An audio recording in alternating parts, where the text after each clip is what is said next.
بسم الله الرحمن الرحيم ومنهم الذين يؤذون النبي ويقولون هو أذن قل أذن خير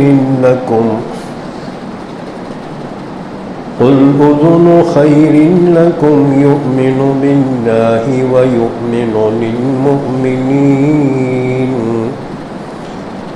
ويؤمن للمؤمنين ورحمة للذين آمنوا منكم والذين يؤذون رسول الله لهم عذاب أليم يحلفون بالله لكم ليرضوكم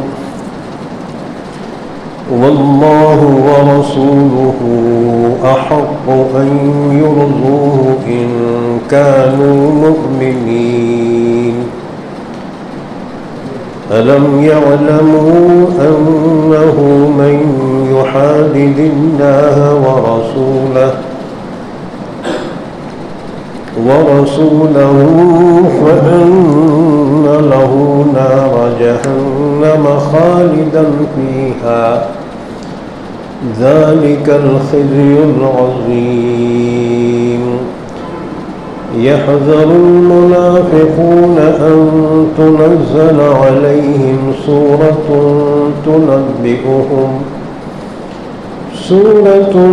تنبئهم بما في قلوبهم قل استهزئوا إن الله مخرج ما تحذرون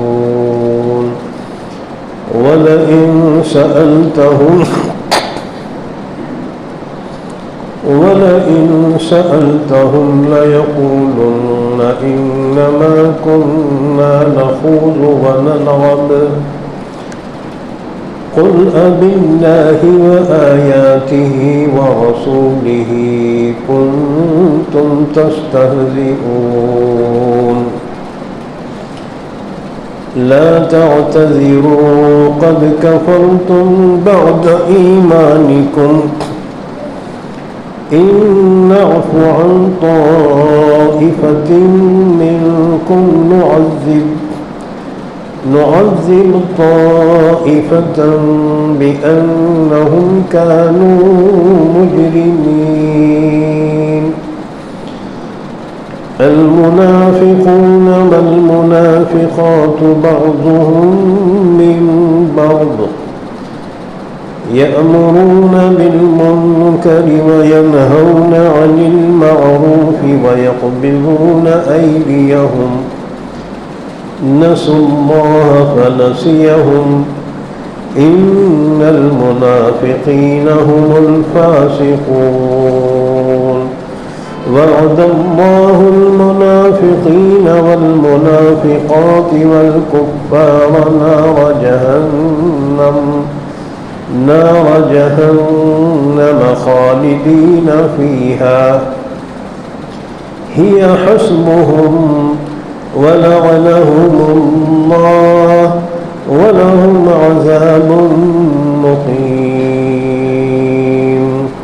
كالذين من قبلكم كانوا أشد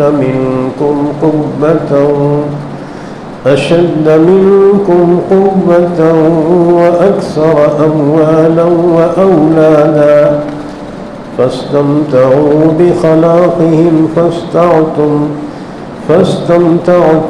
بخلاقكم كما استمتع الذين من قبلكم بخلاقهم وخضتم كالذي خاضوا أولئك حبطت أعمالهم في الدنيا والآخرة وأولئك هم الخاسرون ألم يأتهم نبأ الذين من قبلهم قوم نوح وعاد وثمود وثمود وقوم إبراهيم وأصحاب مدين والمؤتفكات أتتهم رسلهم بالبينات فما كان الله ليظلمهم ولكن كانوا أنفسهم يظلمون والمؤمنون والمؤمنات بعضهم أولياء بعض يأمرون بالمعروف وينهون عن المنكر ويقيمون الصلاة ويؤتون الزكاة ويطيعون الله ورسوله أولئك سيرحمهم الله إن الله عزيز حكيم وعد الله المؤمنين والمؤمنات جنات تجري من تحتها الأنهار خالدين فيها ومساكن طيبة في جنات عدن ورضوان من الله أكبر ذلك هو الفوز العظيم يا أيها النبي جاهد الكفار والمنافقين واغلظ عليهم ومأواهم جهنم وبئس المصير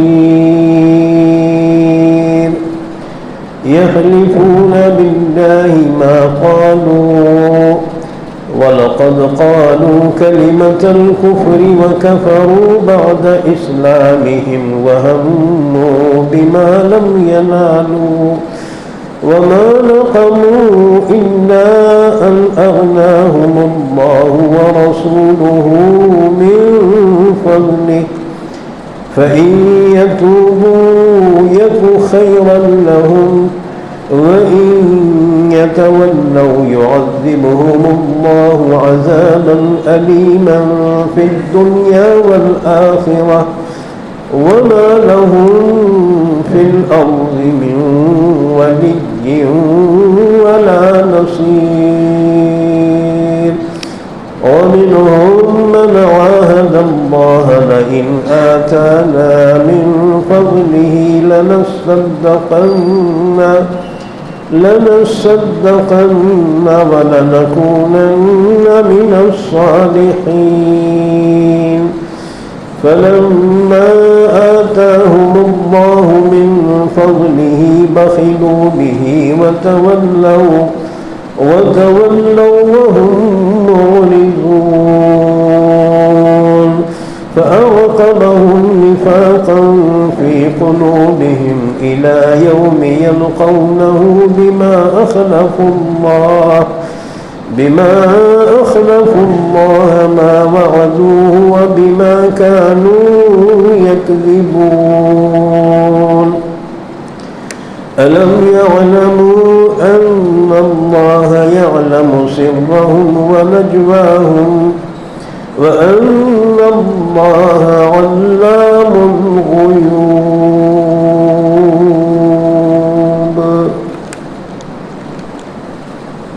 اللہ میں آتا ہوں میں اللہ کی شیطان مردود سے شروع کرتا ہوں میں اللہ کے نام سے جو بڑا مہربان نہایت رحم کرنے والا ہے وَمِنْهُمُ الَّذِينَ يُؤْذُونَ النَّبِيَّ اور بعض منافقین وہ ہیں جو تکلیف پہنچاتے ہیں نبی کو اور کہتے ہیں کہ یہ تو کان ہے آپ کہہ دیجئے نبی صلی اللہ علیہ وسلم کان ہونا تمہارے لیے بہتر ہے کہ وہ نبی یقین کرتا ہے اللہ پر اور یقین کرتا ہے ایمان والوں کی باتوں پر، اور مہربان ہے تم میں سے ایمان والوں کے لیے، اور جو لوگ بھی اللہ کے رسول کو تکلیف پہنچاتے ہیں ان کے لیے دردناک عذاب ہے۔ یہ لوگ قسمیں کھاتے ہیں اللہ کی تمہارے سامنے تاکہ تم کو خوش کر دیں، حالانکہ اللہ اور اس کا رسول زیادہ حقدار ہیں کہ ان کو راضی کیا جائے اگر وہ ایمان رکھتے ہوں۔ کیا وہ نہیں جانتے کہ جو شخص بھی مخالفت کرے گا اللہ کی اور اس کے رسول کی تو بے شک اس کے لیے جہنم کی آگ ہے، ہمیشہ رہے گا وہ اس میں، یہ ہے بہت بڑی رسوائی۔ ڈرتے ہیں منافقین اس بات سے کہ نازل کی جائے ان پر کوئی ایسی صورت جو تمہیں آگاہ کر دے اس کے بارے میں جو ان کے دلوں میں ہے۔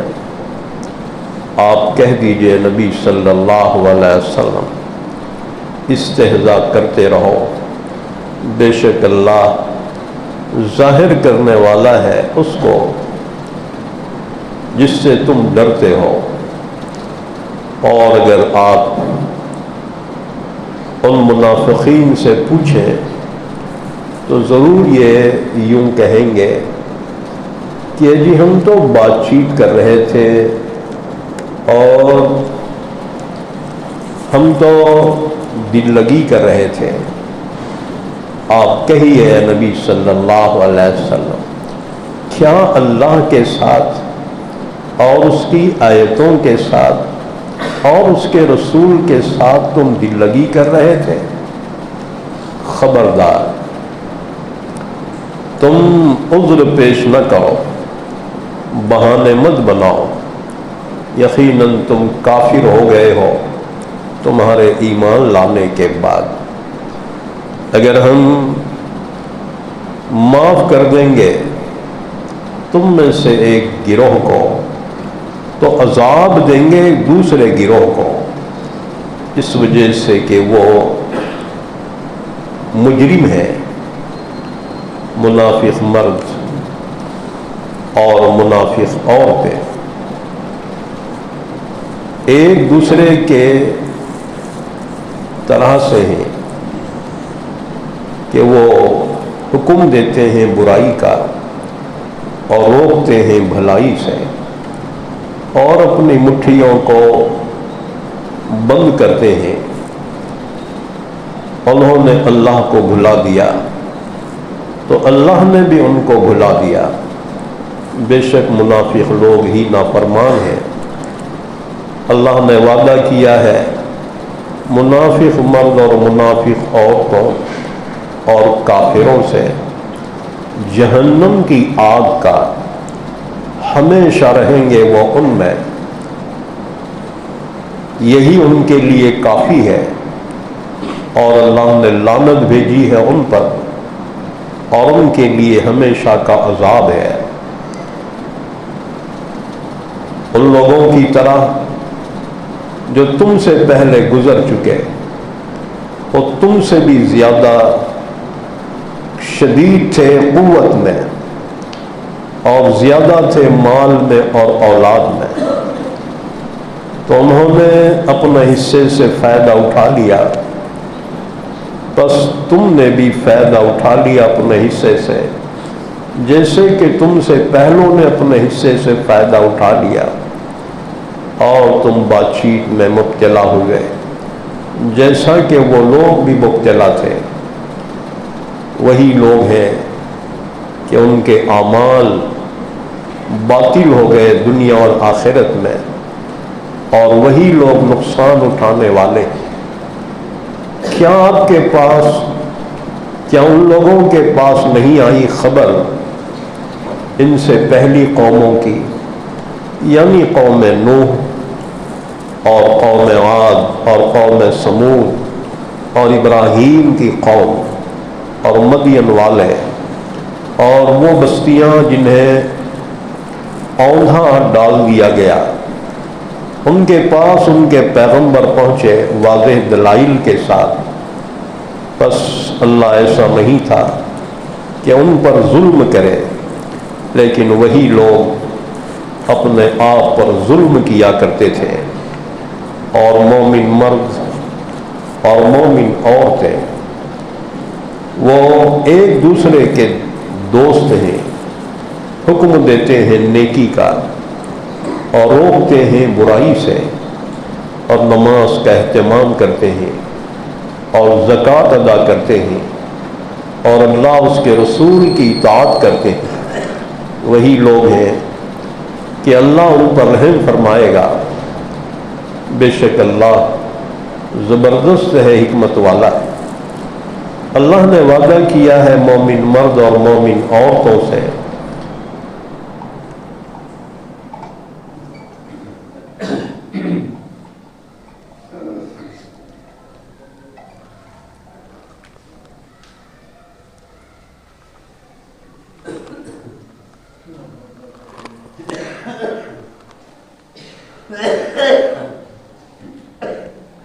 ایسی جنتوں کا جن کے نیچے نہریں جاری ہیں، ہمیشہ رہیں گے وہ ان میں، اور پاکیزہ مکانات ہیں ہمیشہ کی جنتوں میں، اور اللہ کی خوشنودی سب سے بڑی ہے، وہی ہے بہت بڑی کامیابی۔ اے نبی، جہاد کیجیے آپ کافروں سے اور منافقین سے، اور ان پر سختی کیجیے، اور ان کا ٹھکانہ جہنم ہے، اور وہ بہت بری لوٹنے کی جگہ ہے۔ قسمیں کھاتے ہیں وہ لوگ اللہ کی کہ انہوں نے وہ بات نہیں کی، حالانکہ انہوں نے کفر یا کلمہ کہا ہے، اور وہ اپنے اسلام لانے کے بعد کافر ہو گئے ہیں، اور انہوں نے ایسی چیز کا ارادہ کیا ہے جس کو انہوں نے نہیں پایا، اور وہ محض اس بات کا انتقام لے رہے ہیں کہ مالدار کیا ہے ان کو اللہ نے اور اس کے رسول نے اپنے فضل سے، پھر اگر وہ توبہ کر لیں تو ان کے لیے بہتر ہے، اور اگر روگردانی کریں تو عذاب دے گا اللہ ان کو دردناک عذاب دنیا اور آخرت میں، اور ان کے لیے زمین میں نہ کوئی یار ہے اور نہ کوئی مددگار ہے۔ اور ان منافقین میں سے بعض وہ ہیں جس نے عہد کیا اللہ سے کہ اگر وہ ہمیں اپنے فضل سے مال دے دے تو ہم ضرور بالضرور صدقہ کریں گے، اور ضرور بالضرور ہو جائیں گے نیکوں میں سے۔ پھر جب اللہ نے ان کو عطا کیا اپنے فضل سے تو انہوں نے اس میں کنجوسی کی، اور پھر گئے اس حال میں کہ وہ اعراض کرنے والے تھے۔ پھر ان کے پیچھے نفاق آ گیا ان کے دلوں میں، اس دن تک کے لیے جس دن وہ ملاقات کریں گے اللہ سے۔ اس وجہ سے ہوا کہ انہوں نے مخالفت کی اللہ کی، جو انہوں نے اللہ سے وعدہ کیا تھا، اور اس وجہ سے کہ وہ جھوٹ کہا کرتے تھے۔ کیا انہیں نہیں معلوم کہ اللہ جانتا ہے ان کی چھپی ہوئی باتوں کو اور ان کی پوشیدہ سرگوشیوں کو، اور یہ کہ اللہ غیبوں کا جاننے والا ہے۔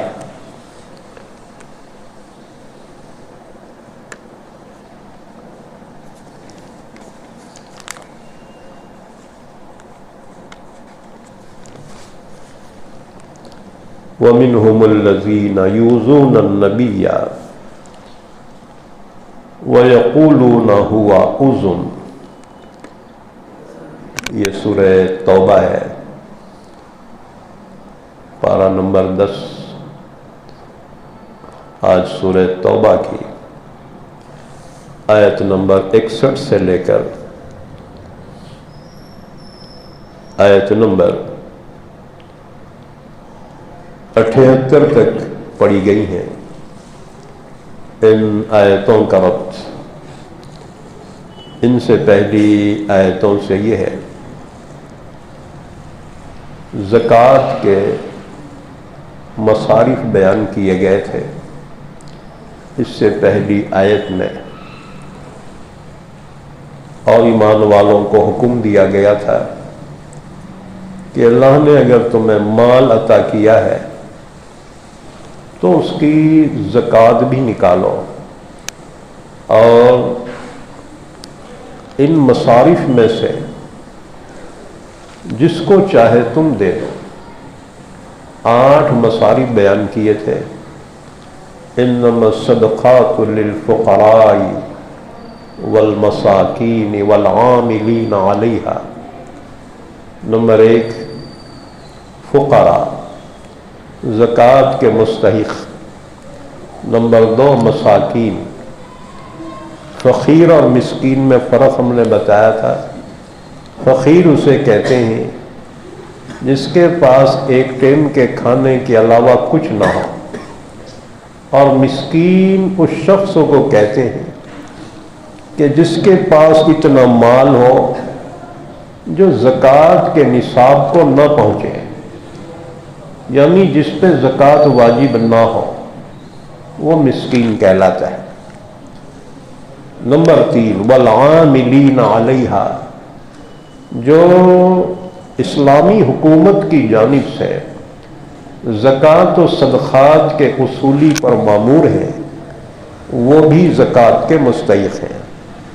والمؤلفۃ قلوبہم، اور نو مسلم جن کی دلجوئی کی جائے وہ بھی زکوٰۃ کے مستحق ہیں۔ نمبر 5 غلام کے آزاد کرنے میں زکوٰۃ کا دینا، یہ بھی زکوٰۃ کا مصرف ہے۔ نمبر 6 والغارمین، قرض دار جس پر قرض ہو بہت زیادہ، پریشان حال ہے، تو وہ بھی زکوٰۃ کا مستحق ہے۔ نمبر 7 وفی سبیل اللہ، جو لوگ اللہ کی راہ میں مصروف ہیں، یعنی طالب علم ہیں، علم حاصل کرنے میں لگے ہوئے مصروف ہیں، یہ بھی زکوٰۃ کے مستحق۔ اسی طرح سے جس نے حج کا ارادہ کیا اور اس کا مال ضائع ہو گیا، حادثہ پیش آیا، تو اب اس کے لیے زکوٰۃ کا دینا تاکہ وہ اس سے حج کرے، یہ بھی زکوٰۃ کا ایک مصرف ہے۔ اسی طرح سے نمبر 8 وابن السبیل، مسافر، مسافر بھی زکوٰۃ کا مستحق ہے، چاہے وہ اپنے وطن میں مالدار ہی کیوں نہ ہو۔ اس زمانے میں پیسے وصول کرنے کے لیے کوئی ذریعہ نہیں تھا۔ اب جو ہے یہ زمانے میں مراد نہیں ہے، کیونکہ اب تو اے ٹی ایم سے پیسے نکال سکتا ہے، ہاں جی، اور دوسرے مقام سے اپنے مقام سے پیسے منگوا سکتا ہے۔ لیکن ابتدائی دور میں یہ سہولیات نہیں تھی، تو اگر کوئی مالدار مسافر ہے لیکن اس کا مال ضائع ہو گیا، حادثہ پیش آیا، تو اب اس کو زکوٰۃ کے پیسوں میں سے دیا جا سکتا ہے۔ یہ 8 مصارف ہیں جن کو زکوٰۃ دی جا سکتی ہے۔ بہرحال اس کے بعد پھر فرمایا کہ یہ منافقین جو ہیں حضور صلی اللہ علیہ وسلم کو تکلیف پہنچاتے تھے، آپ کو دلی صدمہ پہنچاتے تھے۔ اللہ تعالیٰ نے ان کی مذمت بیان کی۔ وَمِنْهُمُ الَّذِينَ یؤذون النبی، اور منافقین میں سے بعض وہ لوگ ہیں جو نبی کو تکلیف پہنچاتے ہیں، نبی کی شان میں گستاخی کرتے ہیں۔ وَيَقُولُونَ هُوَ أُذُنٌ، گستاخی کیا کرتے تھے؟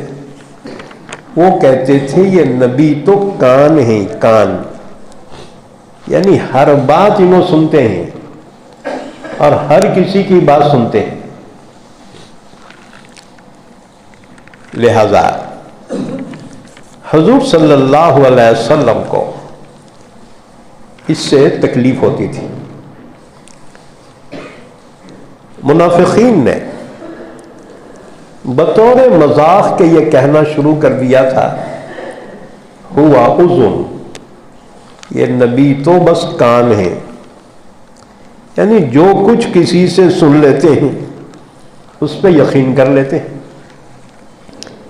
اس لیے ہمیں کچھ فکر کی بات نہیں۔ اگر ہماری سازش کھل بھی گئی تو ہم پھر قسم کھا کر آپ کو اپنی برات کا یقین دلا سکتے۔ اللہ نے اس کے جواب میں آیت شریفہ نازل فرمائی کہ نبی کی خاموشی سے غلط مطلب نہ نکالو۔ نبی خاموش ہے اس کا مطلب یہ نہیں ہے کہ نبی کو کچھ پتہ نہیں ہے کہ تم لوگ کیا حرکتیں کر رہے ہیں۔ اللہ تعالیٰ اس کی سزا دیں گا۔ اس کے بعد ایک حدیث سن لو، ابو داؤد اور ترمذی کی حدیث ہے۔ حضرت ابو ہریرہ رضی اللہ تعالیٰ عنہ فرماتے ہیں رسول اللہ صلی اللہ علیہ وسلم نے فرمایا مومن بھولا شریف ہوتا ہے اور کافر خبیث اور کمینہ ہوتا ہے۔ اسی طرح سے اللہ تعالیٰ نے فرمایا قُلْ اُذُنُ خَيْرٍ لَكُمْ، نبی کا کان ہونا تمہارے حق میں بہتر ہے، کیونکہ نبی اسی بات کو سنتے ہیں جو سننے کے قابل ہو، جو سچی بات ہو، نبی اسی بات کو سنتے ہیں۔ اسی طرح سے یؤمن باللہ، اللہ پہ ایمان رکھتے ہیں کہ دنیا کے حالات سے کسی کے اوپر کوئی فرق نہیں ہوگا، اللہ حفاظت کرنے والا ہے۔ دشمن خاص سازشیں کرتے رہے، اللہ حفاظت پہ آئے تو پوری دنیا مل کر ایک بال بھی بیکار نہیں کر سکتی۔ اس بات کا نبی کو یقین ہے، اللہ اپنے نبی کی ضرور حفاظت فرمائے گا اور اللہ اپنے دین کی بھی حفاظت فرمائے گا۔ دشمنوں کی سازشوں سے دین کا کوئی بگاڑ نہیں ہو سکتا، نبی اس بات کا یقین رکھتے ہیں۔ یؤمنو باللہ، اللہ پہ ایمان رکھتے ہیں، یقین رکھتے ہیں۔ وَيُؤْمِنُ لِلْمُؤْمِنِينَ، اور جو مخلص ایمان والے ہیں نبی ان کی بات کا یقین کرتے ہیں۔ یہ بہت بڑا اعزاز ہے مسلمانوں کے لیے کہ نبی مسلمانوں کی بات کا یقین کرتے ہیں۔ وَرَحْمَةٌ لِّلَّذِينَ آمَنُوا مِنْكُمْ، تم میں سے جو مخلص ایمان والے ہیں نبی ان کے لیے مہربان ہیں۔ وَالَّذِينَ يُؤْذُونَ رَسُولَ اللَّهِ لَهُمْ عَذَابٌ أَلِيمٌ، تم میں سے جو رسول کو تکلیف پہنچاتے ہیں نا ان کے لیے دردناک عذاب ہے۔ اب سوال یہ ہے کہ منافقین کون لوگ تھے؟ یاد رکھو مدینے میں زمانے جاہلیت میں دو قبیلے عربوں کے تھے، اوس اور خزرج۔ کسی بات پر دونوں میں لڑائی ہو گئی اور وہ اتنی لمبی چلی ہے 120 سال تک، اوس اور خزرج میں جنگ کا سلسلہ رہا، یہاں تک کہ دونوں بھی تباہ ہو گئے۔ آخر انہوں نے صلح کی اور اس بات پر آمادہ ہو گئے کہ ہم میں سے کسی ایک کو بادشاہ مقرر کریں گے اور سب مل کر اس کی بادشاہی کو تسلیم کریں گے تاکہ ہم امن سے شہر میں رہ سکیں۔ چنانچہ ان میں سب سے عقلمند جو شخص تھا قبیلہ خزرج کا تھا، عبداللہ بن ابی بن سلول، یہ سب سے عقلمند تھا۔ تو دونوں نے اتفاق کیا کہ فلاں مہینے کی فلاں تاریخ میں ہم اس کو بادشاہ بنائیں گے۔ چنانچہ تاج پوشی کی تیاری ہو گئی۔ خدا کی شان، اس سے پہلے اللہ کے رسول مکے سے ہجرت فرما کر مدینہ آ گئے۔ بس بھی آپ کا انتظار تھا مدینے والوں کو۔ حضور کے تشریف لاتے ہی دونوں قبیلے کے افراد حضور کی طرف لپک گئے اور حضور کی خدمت میں پہنچے، ایمان لائے، اپنی اطاعت کا اظہار کیا۔ بس جی عبداللہ ابن ابی ابن سلول کی بادشاہی کا خواب چکنا چور ہو گیا۔ بس اس بات پر اسے بڑا غصہ آیا اور اس نے پلاننگ کی، اس نے ایک گروہ تیار کیا۔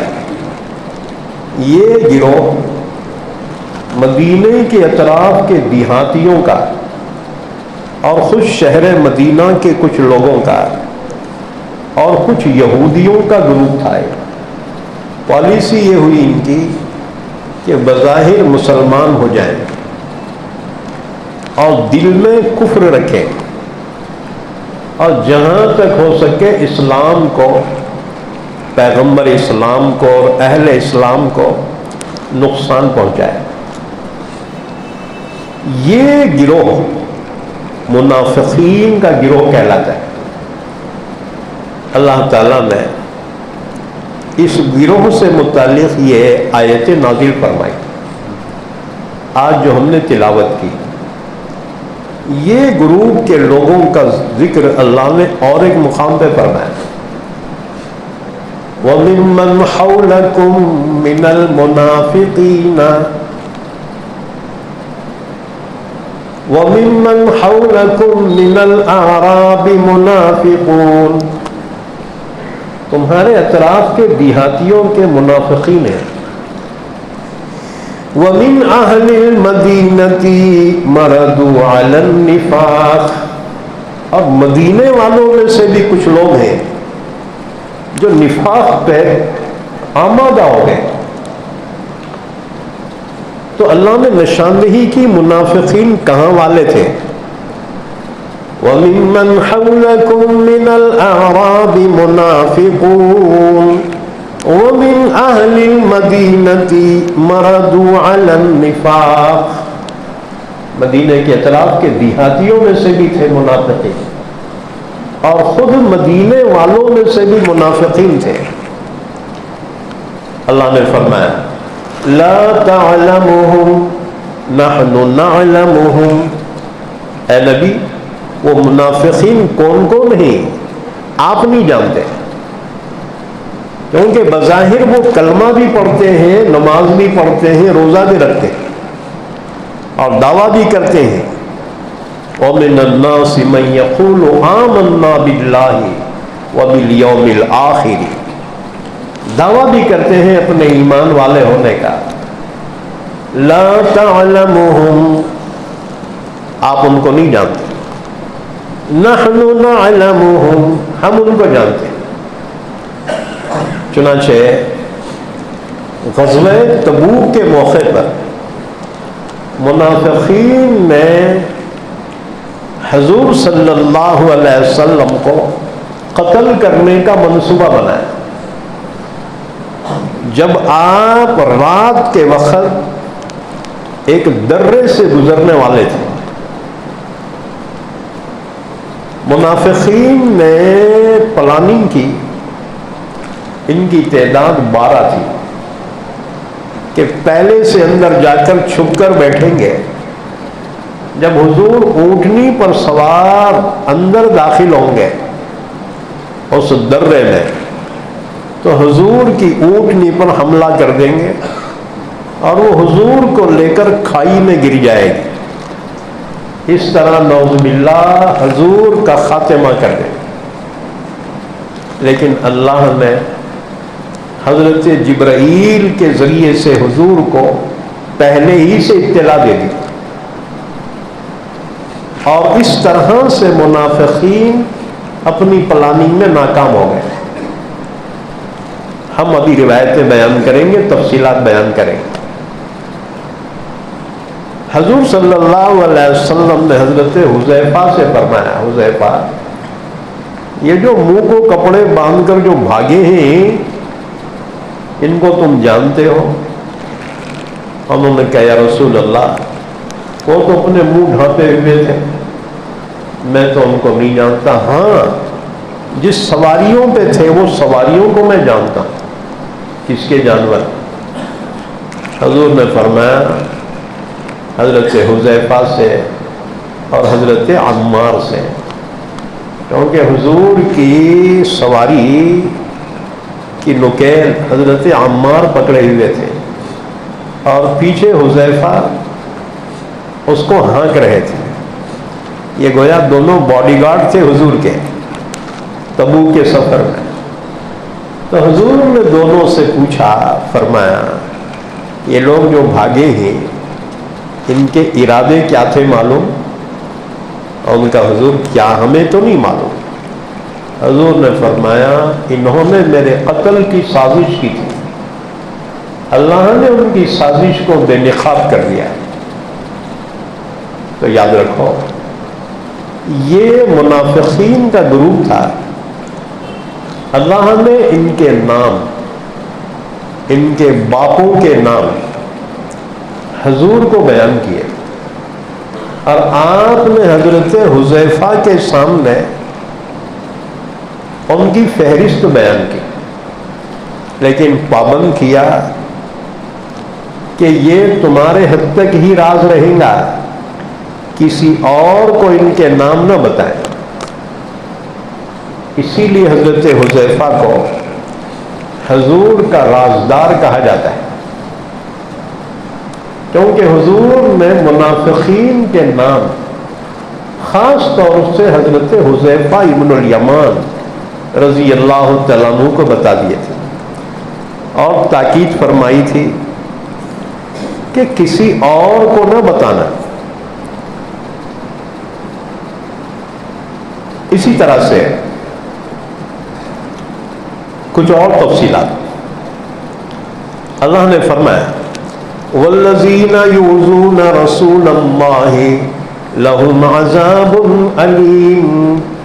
جو لوگ اللہ کے رسول کو تکلیف پہنچاتے ہیں ان کے لیے دردناک عذاب ہے.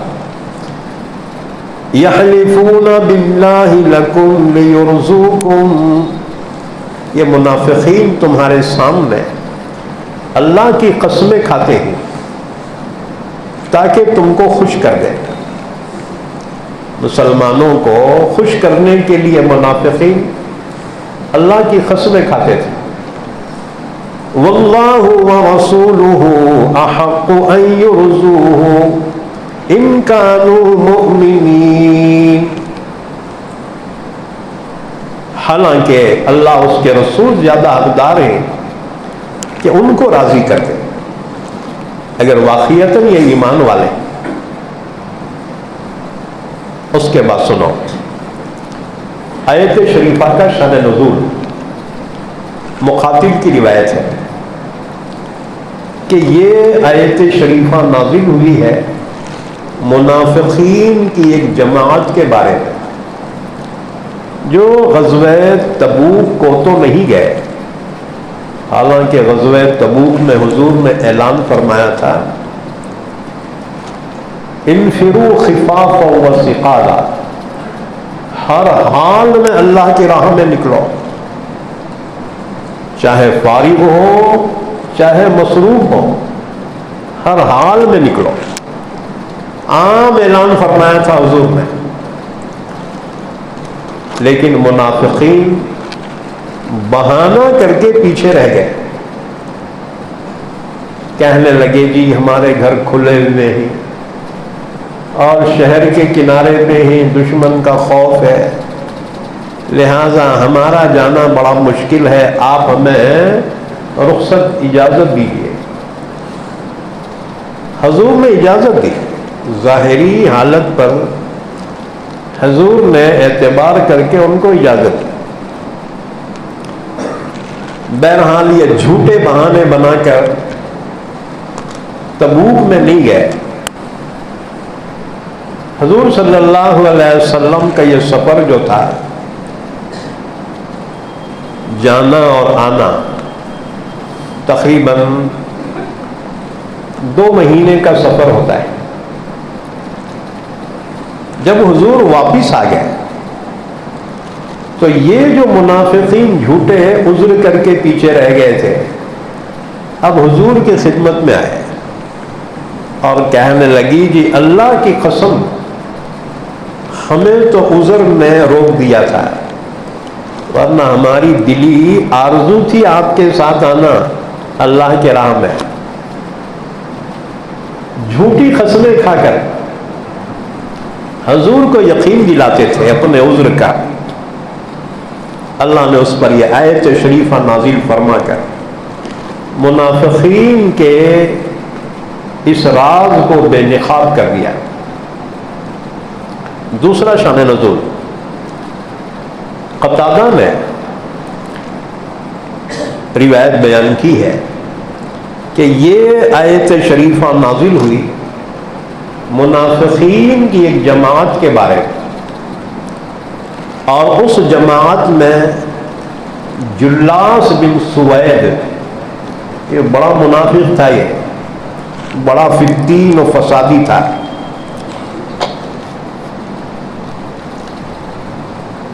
تو جلاس بن سوید اور منافقین کے ایک گروہ نے حضور کی شان میں کچھ برے الفاظ استعمال کیے۔ کیا الفاظ استعمال کیے؟ جلاس بن سوید اور منافق کہنے لگے اگر محمد کی بات حق ہے تو پھر ہم لوگ تو گدھوں سے بھی بدتر ہیں۔ ایک صحابی عامر بن قیس نے جب یہ بات سنی تو انہوں نے آ کر حضور کو اطلاع دی، یا رسول اللہ، یہ جلاس بن سوید اور بعض لوگ اس طرح سے انہوں نے بات کہی ہے۔ حضور نے بلایا، فرمایا تم نے یوں یوں کہا؟ انہوں نے کہا جی اللہ کی قسم ہم نے تو کہا ہی نہیں۔ یحلفون باللہ لکم لیرضوکم، قسمیں کھاتے ہیں اللہ کی تمہارے سامنے تاکہ تمہیں خوش کریں۔ واللہ ورسولہ احق ان یرضوہ، حالانکہ اللہ اس کے رسول زیادہ حقدار ہیں کہ ان کو خوش کیا جائے۔ ان کانوا مؤمنین، اگر وہ واقعتاً ایمان والے تو اللہ اس کے رسول کی خوشنودی طلب کرنا چاہے۔ ایک اور روایت، عبداللہ بن عباس رضی اللہ تعالیٰ عنہ فرماتے ہیں اللہ نے 70 منافقوں کے نام ان کی ولدیت کے ساتھ حضور سے بیان کر دیے۔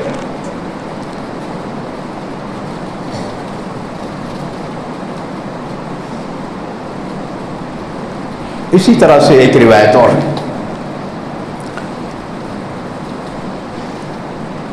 حضرت امام احمد رحمۃ اللہ علیہ نے یہ روایت بیان کی ہے۔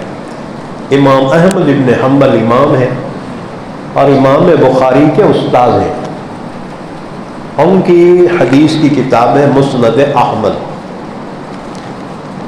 تو امام احمد نے ابو الطفیل کی روایت سے بیان کیا ہے اور بیہقی نے حضرت حذیفہ کی روایت سے بیان کیا ہے. ابن سعد نے جبیر ابن مطعم رضی اللہ تعالیٰ عنہ کی روایت سے بیان کیا ہے کہ جب رسول اللہ صلی اللہ علیہ وسلم غزوہ تبوک کے سفر میں تھے اور کسی راستے میں گزر رہے تھے کہ منافقین میں سے کچھ لوگوں نے آپس میں پلاننگ کی اور یہ طے کیا کہ گھاٹی کے اوپر رسول اللہ صلی اللہ علیہ وسلم جب گزریں گے تو آپ کو اوپر سے گرا کر قتل کر دیں گے. اب موقع کی تلاش میں تھے. جب رسول اللہ صلی اللہ علیہ وسلم ایک گھاٹی سے گزرنے کا ارادہ کیا تو منافقین پہلے سے پلان کر چکے تھے کہ اندر جا کر حضور کی اونٹنی کو ڈبکا دیں گے تو وہ آپ کو اس پہاڑ کے اوپر سے نیچے گرا دیں گے اور نعوذ باللہ آپ قتل ہو جائیں گے. اللہ نے اس کی اطلاع اپنے رسول کو دے دی. چنانچہ رسول اللہ صلی اللہ علیہ وسلم جب گھاٹی پر چڑھنے لگے تو آپ کی جانب سے ایک منادی ندا کر رہا تھا خبردار اللہ کے رسول اس گھاٹی میں گھاٹی کے راستے میں جا رہے ہیں لہذا کوئی بھی اس راستے میں نہ آئے. حضور جب گزر جائیں تب باقی لوگ گزریں. چنانچہ اعلان ہوا, حضور کے منادی نے اعلان کیا کہ تم لوگ اگر جانا ہے تو وادی کے اندر سے جائیں, اوپر سے نہیں. بہرحال حکم کے مطابق باقیوں نے بطن وادی سے یعنی نیچے کے راستے سے گزرنا شروع کیا. مگر جن منافقین نے حضور کو قتل کرنے کی تدبیر کی انہوں نے حکم سنا لیکن باز نہیں آئے اور انہوں نے اپنے چہروں پہ کپڑے باندھ لیے. ہمارے زمانے میں ماسک لگا لیے, پہلے چونا لگاتے تھے, اب شریفہ لگا رہے. پہلے نقاب مسلمان عورتیں پہنتے تھے, اب تو پوری دنیا نقاب میں آ گئی. جتنا بھی انہوں نے اسلام کا مذاق اڑایا نا, اللہ نے اس کی سزا دی, نقد سزا, کورونا کی شکل میں, ہاں جی, لاک ڈاؤن کی شکل میں. خدا کا عذاب ہے یہ بیماری نہیں ہوتی, کیونکہ بیماری ہو تو اس کے لیے دوا ضرور ہوتی. یہ تو 2 سال چلنے والی بیماری نہیں ہے, تو اللہ کا عذاب ہے. جب تک اللہ نہ چاہے اس کو کوئی ٹال نہیں سکتا. اس لیے اللہ ہی سے دعا کریں کہ اللہ اس عذاب سے ہمیں نجات عطا کرنا. بہرحال رسول اللہ صلی اللہ علیہ وسلم کی جانب سے اعلان ہوا, خبردار کوئی اوپر سے نہ گزرے, کیونکہ اللہ کے نبی یہاں سے گزر رہے. لیکن منافقین نے نہیں مانا, اپنے منہ پہ کپڑے باندھ لیے اور گھاٹی میں جا کر چھپ گئے.